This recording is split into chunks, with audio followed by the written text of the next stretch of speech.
Love having you on because I think you're a great student of O-line play, and I know you haven't been able to roll it back, so I won't hold you to any of these comments. But give me your thumbnail sketch on kind of your overview, if you will, on the Niner O-line.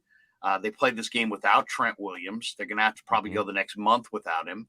Another reason I thought it would be a run-heavy scheme because no mhm. Trent. I thought maybe, well, McKivitz can run block. Then McKivitz went out with an injury. We don't know his status going forward. Actually, What? Kyle Shanahan just reported right before we hopped on, it looks like an Okay, MCL sprain. Jennifer Lee Chan, I think, reported that it could be a 6 to 8 week injury. for McKivitz. Okay, Yes. so does that mean it's Jalen Moore time? And give me your thoughts overall on how the O line played, and your thoughts on Jalen Moore, who it wasn't that long ago that Jalen Moore was looking like a plug and play, starting NFL tackle. By the way, he kind of took on the preseason in his first year in the league, and then Yep. since that point, we've seen kind of a steady regression. I don't know that we've seen. I don't know if his confidence needs to be rebuilt, but you're watching O line play probably closer than me. What are you seeing? Yeah, I haven't done the rewatch is when I define and sharpen all my observations from the game, but I can at least see from what I saw last night. The fact that Aaron Donald did not disrupt that game is absolutely huge. And the one play that he did come free, it was just a miscommunication between Burford and where he was sliding his protection.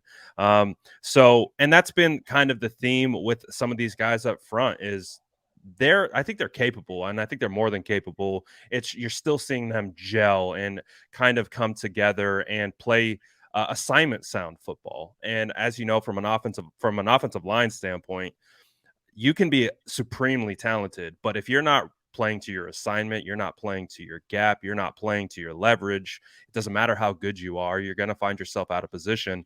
So I think the 49ers continue to show that they're working up front, but for the most part, like, no sacks, right? And Jimmy Garoppolo was kept clean for most of the night.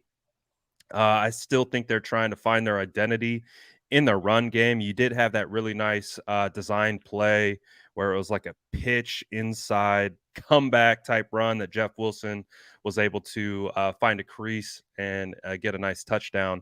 Uh, I I think the offensive line has been serviceable, but I still think there's some work to be done. And with Colton McKivitz, that is going to be a big loss.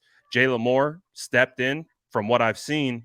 Again, he didn't make himself known for mistakes last night. So that's a good first eye test when it comes to the offensive line. We'll see how he continues to progress moving forward. But the offensive line's getting dinged up. You did have Brunskill rotating at right guard with Spencer Burford for the majority of the game, which was interesting to see. So I still think the 49ers believe they have some questions on that offensive line that they need to figure out. So until Trent Williams get back, I think it is going to be a week by week scenario on how we evaluate them. Be sure to join us today and tell all of your friends who are Bay Area sports fans where we are at. Join us for our post-game live streams on YouTube and jump in the chat.